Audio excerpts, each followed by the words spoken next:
faut donner un titre soi-disant au message.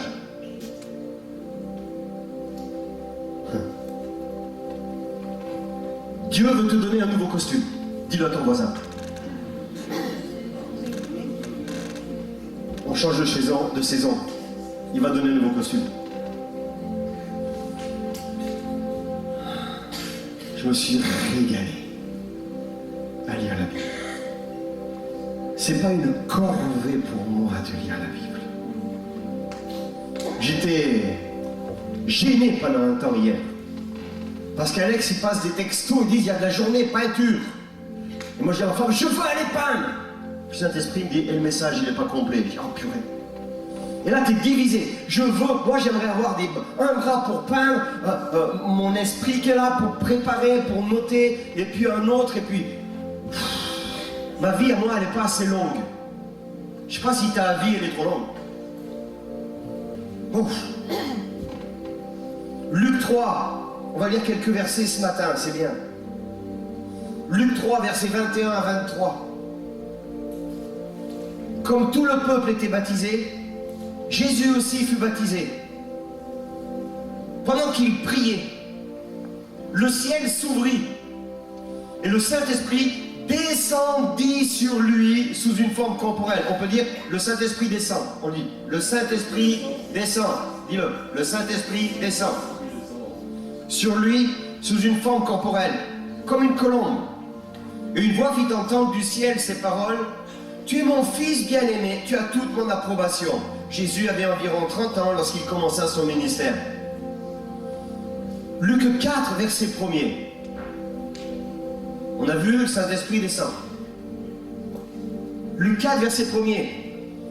Jésus, rempli du Saint-Esprit, revint du Jourdain, il fut conduit par l'Esprit dans le désert. On le dit ensemble. Là, Jésus est rempli du Saint-Esprit. Oh oh, le Saint-Esprit descend, là, Jésus est rempli. On avance un peu. Luc 4, versets 13 à 15. Après l'avoir tenté de toutes ses manières, le diable s'éloigna de lui, de Jésus donc, jusqu'à un moment favorable. Verset 14. Jésus, revêtu de la puissance de l'Esprit, retourna en Galilée, et sa réputation gagna toute la région. Et là, il enseignait dans les synagogues, et tous lui rendaient grâce. Lui rendaient gloire. Donc, Luc 3, 22, le Saint-Esprit descend sur lui. Luc 4, 1, Jésus est rempli du Saint-Esprit. Et Luc 4, 14, Jésus est revêtu de la puissance de l'Esprit. Lors du baptême, le Saint-Esprit descend. Et c'est souvent ce qui se passe. Tu te fais baptiser, on prie, et le Saint-Esprit descend. Et entre les deux, il y a ce fameux moment dans le désert. Et ce moment dans le désert, il est dit que le diable est venu et l'a tenté. Il n'était pas rempli, il n'était pas revêtu avant d'avoir passé cette période-là. On avance. Revêtu, quand tu es revêtu de quelque chose, ça se voit. Quand tu es revêtu, c'est que tu as mis un vêtement. Et apparemment, je vois que vous avez tous des vêtements ce matin. Heureusement d'ailleurs. Et c'est à partir de ce moment où il est revêtu, écoute bien, il y a un secret, que les gens viennent vers lui.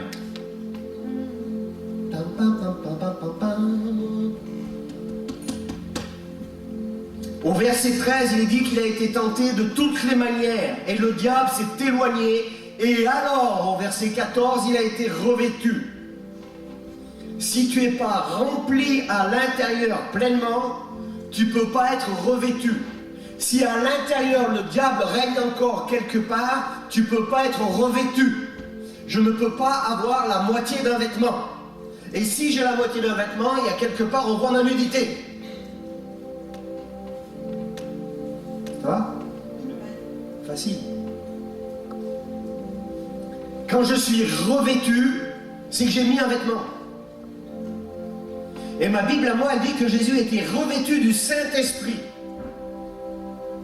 C'est-à-dire qu'on a besoin de cette puissance. C'est que le Saint-Esprit ne veut pas simplement nous visiter, même avec le meilleur groupe de louanges du monde. Oh là là, c'est fort ça. Est-ce que vous comprenez? Vous comprenez le truc? Parce que pendant les moments de louange, il peut te visiter, tu peux être bien.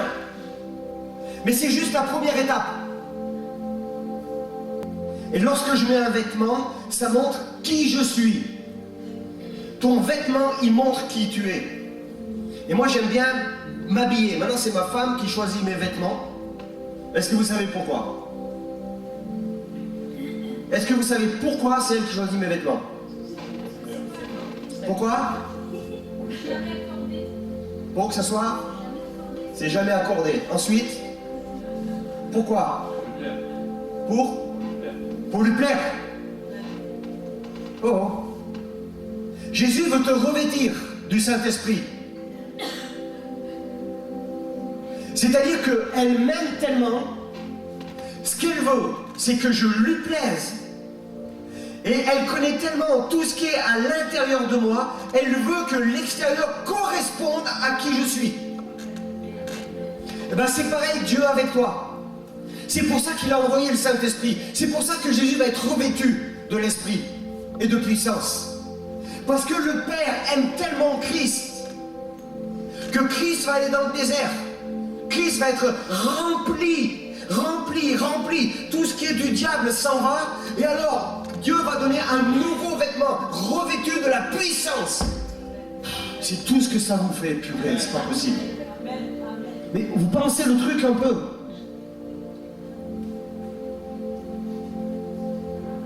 Parce que c'est ce que Dieu veut faire avec nous, mes amis. Le Saint-Esprit le conduit au désert et le diable va en profiter. Le diable ne soupçonne même pas que tout ce qu'il va faire, ça va se retourner contre lui. Il ne soupçonne même pas.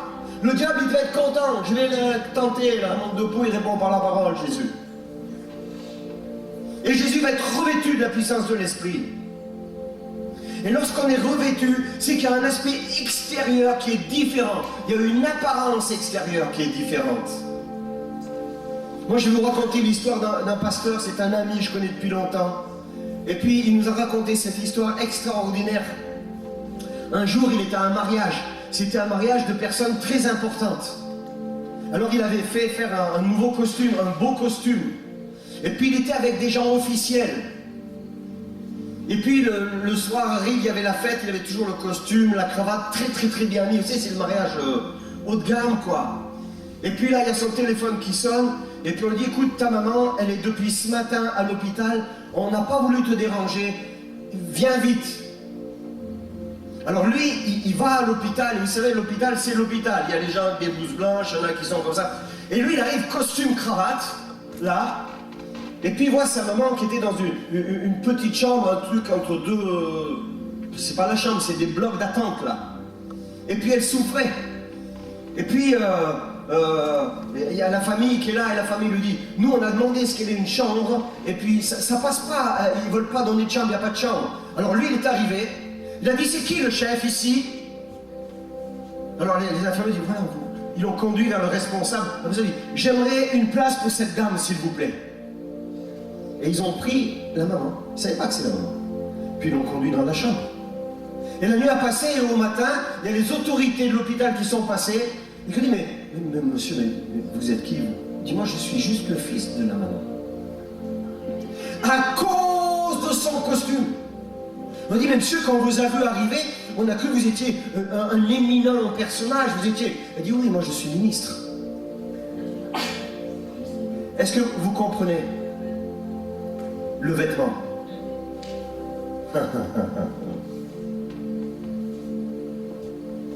Et selon ton aspect extérieur ou pas, c'est ce qu'il nous disait. On peut t'écouter ou pas t'écouter.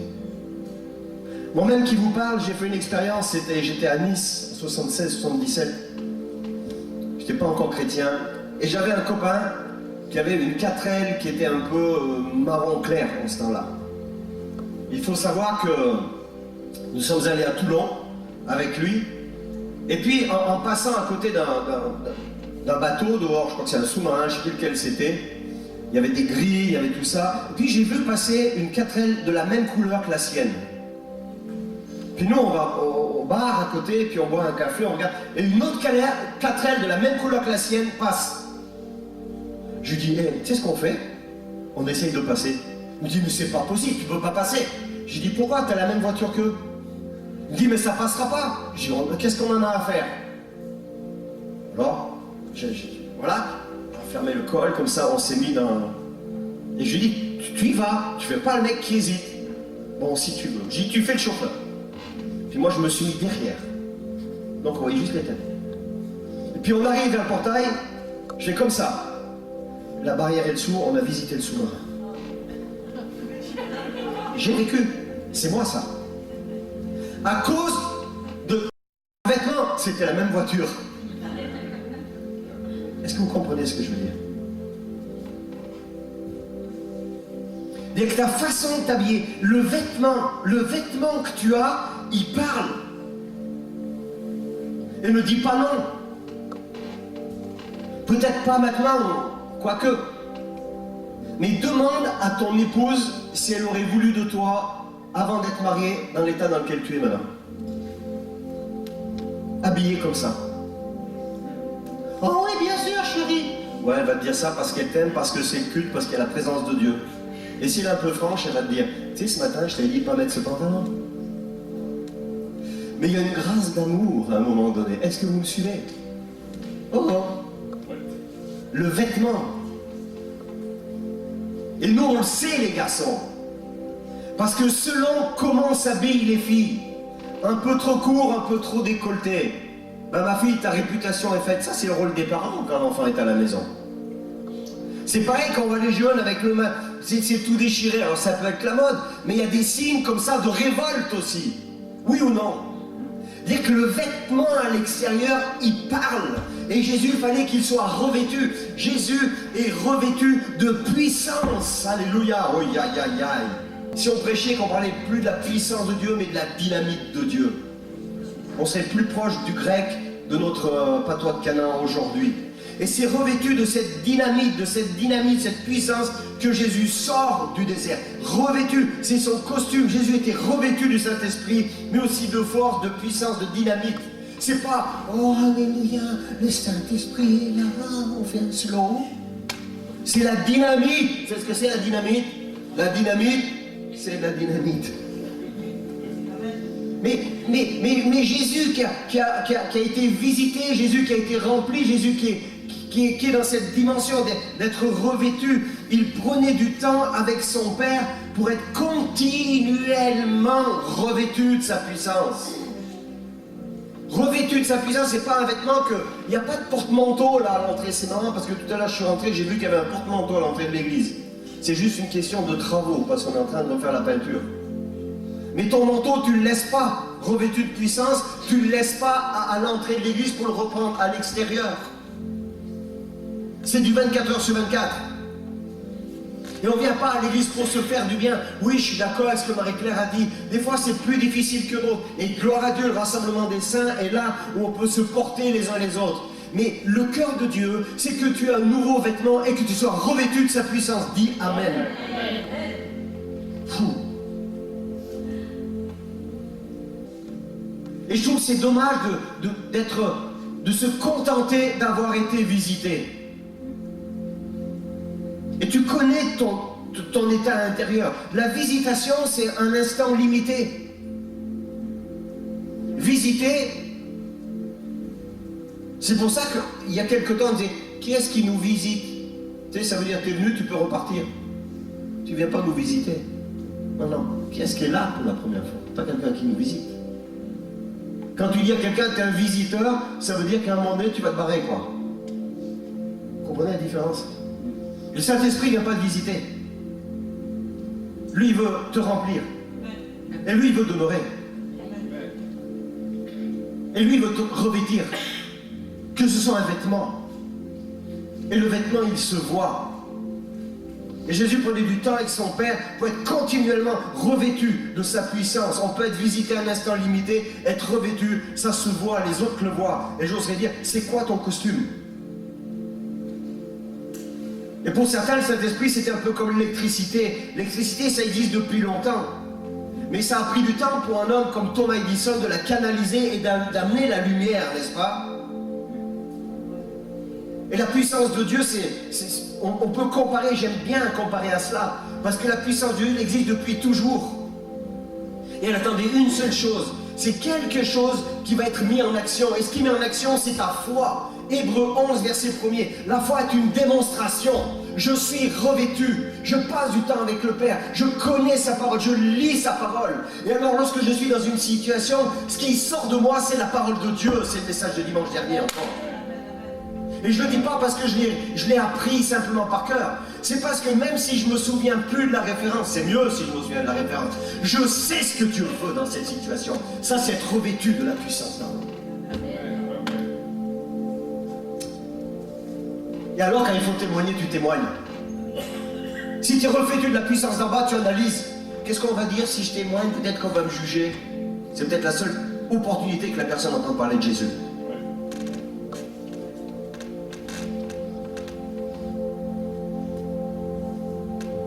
Acte 1, verset 8 nous dit: vous recevrez une puissance lorsque le Saint-Esprit viendra sur vous.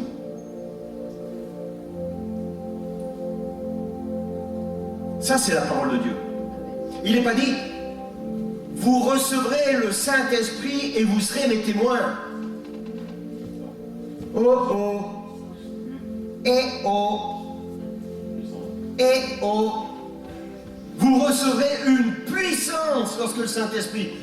Le Saint-Esprit est là. Je ne pense plus comme le monde. Mais l'Évangile, ma Bible à moi, elle dit que c'est une démonstration de puissance. L'Évangile à moi, la Bible ne me dit pas que c'est penser le contraire du monde. Parce que je peux être un petit rebelle réactionnaire à penser le contraire du monde. Ma Bible à moi, elle dit: vous recevrez une puissance, alléluia, le Saint-Esprit venant sur vous, et vous serez mes témoins. Et la façon de témoigner, c'est pas juste le Saint-Esprit qui me fait dire des choses contraires au monde et on dit alléluia, il est chrétien. C'est parce qu'il y a la puissance de Dieu, parce que je suis revêtu. Et quand tu es revêtu, c'est la puissance de Dieu qui est manifestée. Amen. Amen. Vous recevrez une puissance lorsque le Saint-Esprit viendra sur vous, et vous serez mes témoins à Jérusalem, dans toute la Judée, dans la Samarie jusqu'aux extrémités de la terre. Juste ce verset-là nous dit bien que cette puissance qu'on reçoit, cette visitation du Saint-Esprit, c'est pas juste une visitation limitée. Parce que c'est pas limité, parce que pour être témoin à Jérusalem, dans la Judée, dans la Samarie et aux extrémités de la terre, à mon avis, il faut quand même du temps. Et ça se fait pas en un jour. Oh, le Saint-Esprit est sur moi, je suis témoin partout. Alors, sois d'abord témoin de Jérusalem, c'est ta famille. Alléluia. Amen. Et là, c'est encore une démonstration de puissance. N'est-ce pas? Sinon, on a tendance à vouloir penser comme eux, tellement on les aime, à être diplomates, et finalement, c'est eux qui gagnent dans leur raisonnement. On presse sur le bouton de la foi, Hébreux 11, verset 1. La foi, c'est une démonstration. Alléluia. Et à ce moment-là, quand je suis revêtu, quand quelqu'un a mal à la tête, une migraine, je fais quoi? Parce que j'ai une décision à prendre. Et c'est là où on voit de quoi je suis revêtu. Oh, oh, oh, oh, oh. Si on vient vers toi pour demander un médicament, tu es revêtu d'une pharmacie. Si on vient vers toi pour demander la prière, tu es peut-être revêtu de puissance. Alléluia. C'est ça le costume qui se voit. T'as pas un cachet? Écoute, moi j'ai été là, et moi je vais prier. Moi j'aime bien qu'on me dit, écoute, ce matin Eric, mal à la tête, prie, alléluia. Amen. Amen. Les gens voient de quoi tu es revêtu. Je vais vous dire, je ne suis pas revêtu d'une trousse à pharmacie.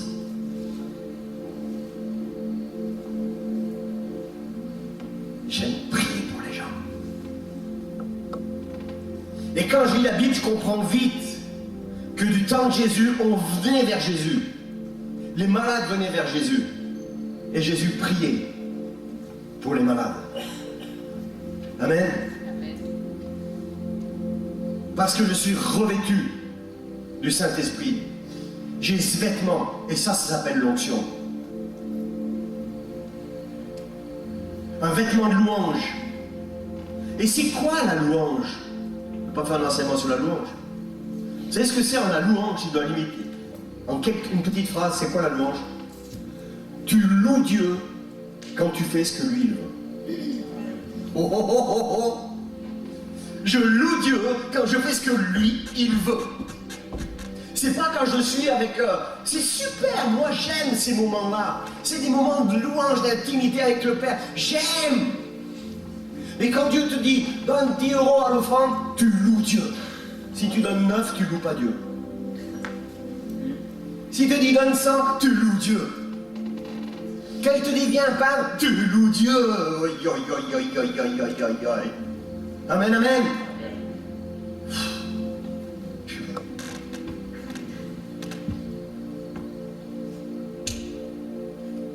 Chaque fois que je lui obéis, je le loue.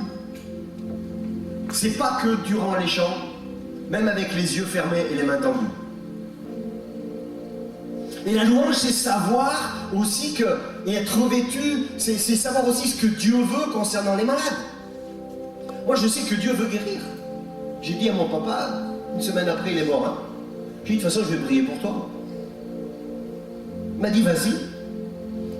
Mais pour lui, le temps de Dieu, c'était qu'il retourne vers le Père. Mais je savais que je devais prier. Vous imaginez si je n'avais pas prié qu'il meurt après? Oh, vous imaginez le truc de dingue? Ça te court toute ta vie.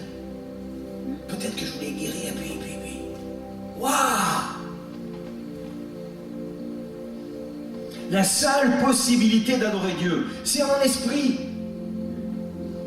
C'est pas avec notre intelligence. C'est pas avec un comportement changé. C'est en esprit. L'adorer, c'est faire ce que lui, il veut que je fasse. Demande pardon à un tel, il t'a dit ça, fais-le. C'est un signe d'adoration. C'est pas un signe que tu es devenu chrétien. Non. C'est un signe que tu l'adores. Si Dieu te dit viens au culte dimanche et tu es fatigué, tu dis je suis fatigué. Tu l'adores pas.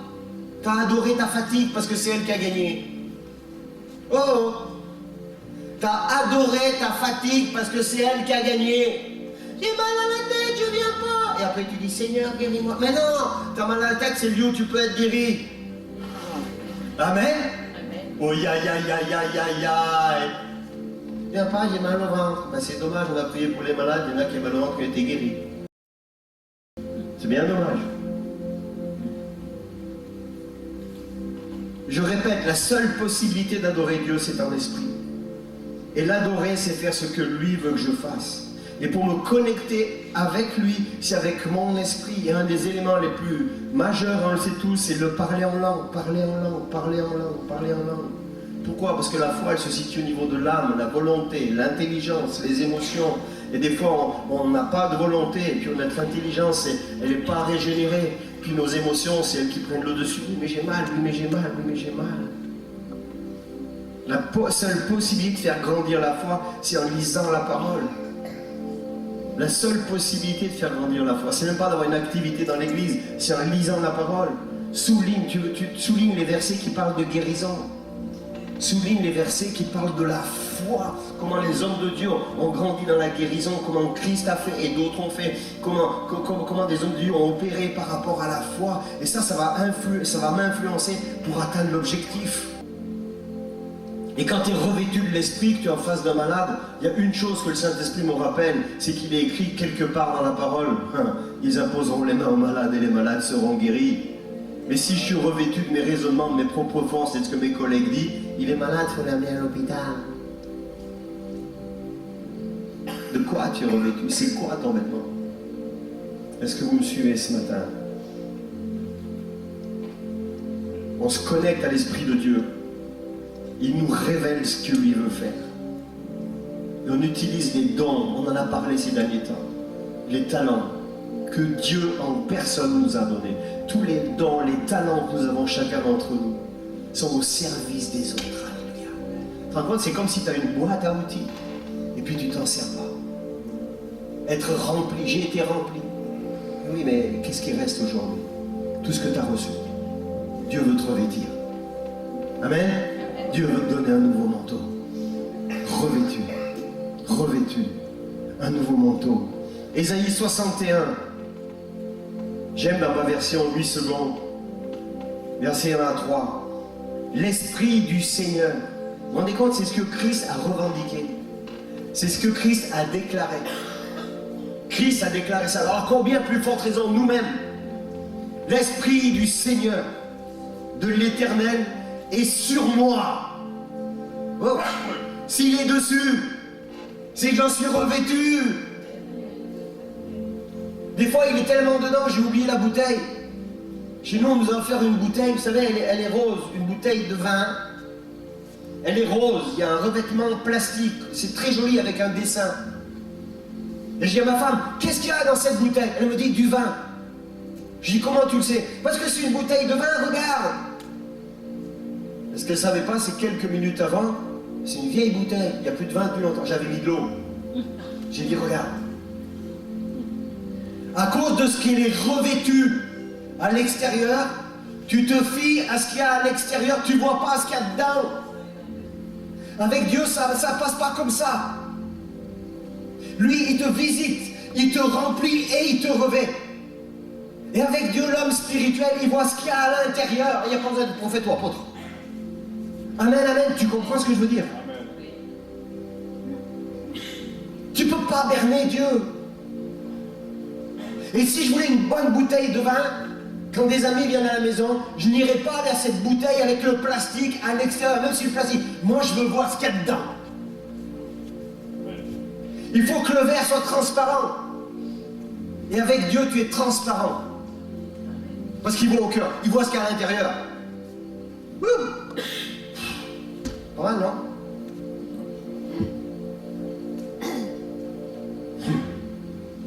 Si tu savais le vêtement que Dieu veut te donner ça.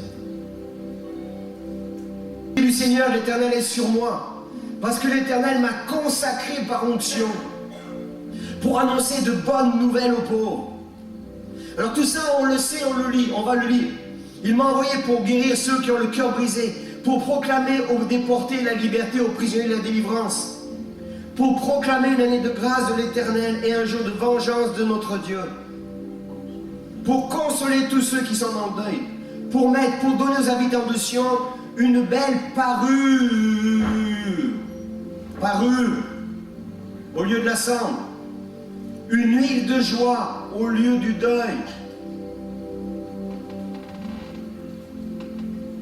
un costume de louange, un vêtement de louange. Il veut dire quoi ce verset? Que tu as le vêtement de louange parce que l'Esprit du Seigneur est sur toi, parce qu'il t'a oint, oui, mais tu es capable de guérir les cœurs brisés. Ouh, aïe, aïe, aïe, aïe, aïe, aïe, aïe, aïe. Ça, c'est le vêtement de louange. Ça, c'est le nouveau manteau que Dieu veut nous donner.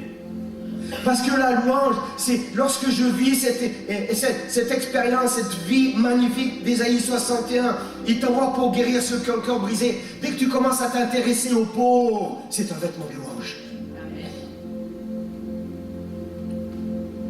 Dès que tu t'adresses à quelqu'un qui a le cœur brisé pour lui amener la parole de Dieu, c'est un vêtement de louange. Amen. Dès que tu proclames à ceux qui sont déportés de la liberté, aux prisonniers la délivrance, quelqu'un qui est prisonnier, quelqu'un qui est dans ses chaînes, quand tu proclames la parole, c'est un vêtement de louange. Le vêtement de louange, c'est pas avec ta musique ou mes CD, moi, dans mon bureau. Non, non, non. Non, non, non, non. C'est pas que ça.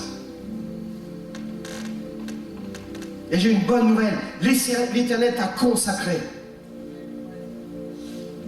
L'Éternel t'a oint pour annoncer une bonne nouvelle aux pauvres. Il t'a envoyé pour guérir.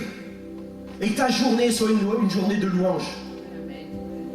Que tu sois revêtu de ce vêtement de louange. C'est un nouveau manteau que Dieu veut te donner. Et le vêtement de louange, c'est de voir les situations comme Dieu les voit. Et non pas comme toi tu les vois.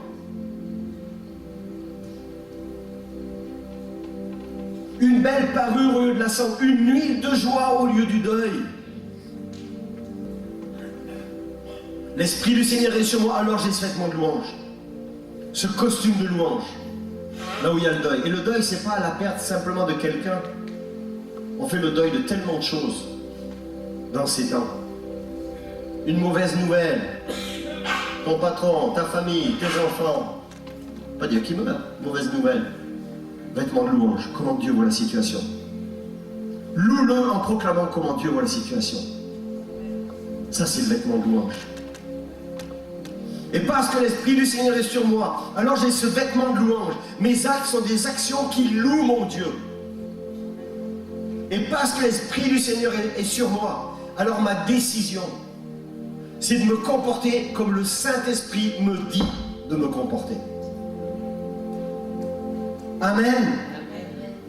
Ma décision, c'est de prier pour les malades. Après, donne-leur un cachet si tu veux, pas de souci. Mais d'abord, prie pour eux. Alors, parce que l'Esprit du Seigneur est sur moi, j'ai ce vêtement de louange. Je suis revêtu de la puissance d'en haut. Et alors, ma décision, c'est de ne pas me conformer à ce que le monde me dit. Si ce que le monde me dit est contraire à la parole de Dieu. Parce que j'ai ce vêtement de louange, parce que je suis revêtu, inévitablement, c'était comme une voiture. Tu vas faire des kilomètres, tu es obligé de passer par la pompe à essence. Tu es obligé de lire la parole. Mais c'est une obligation d'amour. Est-ce que vous me suivez? Pour que le moteur de la voiture fonctionne, tu es obligé de mettre du gasoil. Et tu n'attends pas que la voiture elle tombe en panne, en principe. Moi, fut un temps où il fallait qu'elle tombe en panne pour que j'en mette. Mais moi, dans ma relation avec Dieu, j'attends pas de tomber en panne. Mais c'est ma décision de lire la parole, ma décision de prier, ma décision de servir à Christ. Et vous savez quoi? Toutes les décisions que je prends, elles font ma personnalité. Et Dieu me donne le vêtement conforme à ma personnalité. Et c'est revêtu de ce vêtement de louange que je peux annoncer une bonne nouvelle aux pauvres. Ce n'est pas un raisonnement humain. C'est la puissance de Dieu. C'est la puissance du Saint-Esprit. 3 étapes, on l'a vu. Le Saint-Esprit descend. Le Saint-Esprit remplit. Et le Saint-Esprit les revêt. Il donne un nouveau vêtement. Et ce matin, il y a une distribution gratuite de nouveaux vêtements. Amen. Qui est-ce qui veut un nouveau vêtement ce matin? Lève-toi si tu veux un nouveau vêtement. Peut-être que tu en es juste au Saint-Esprit descend. Si tu en es là, c'est formidable, mais sache une chose, c'est qu'il veut te remplir. Si tu en es rempli, sache une chose, c'est qu'il veut te revêtir. Il veut te donner un nouveau vêtement. Moi, je me lève avant vous tous. D'ailleurs, je suis resté debout tout le temps. Parce que moi, avant vous tous, je veux ce nouveau vêtement. Parce que j'en ai besoin. Parce que je ne veux pas me contenter d'être rempli. Je ne veux pas me contenter du Saint-Esprit qui descend. Et en étant revêtu, je veux vivre des moments de louange extraordinaires comme on a vécu ce matin. En disant, mais Seigneur, c'est un plus encore. Je suis revêtu, mais je peux encore aller plus loin. Distribution gratuite.